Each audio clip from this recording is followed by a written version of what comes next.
Shri Bhaktirup Maharashtra news channel.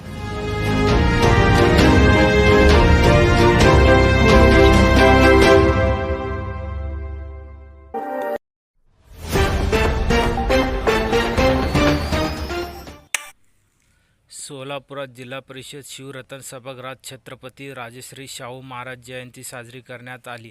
यावेळी जिल्हा परिषदेचे मुख्य कार्यकारी अधिकारी मनीषा आवाळे, संदीप कोहिनकर, सुधीर टोंबरे, स्मिता पाटील, ईशादीन शेळकंदे, अमोल जाधव, प्रशांत मिरकले, कादर शेख, डॉक्टर संतोष नवले व आदी कर्मचारी मोठ्या प्रमाणात उपस्थित होत्या।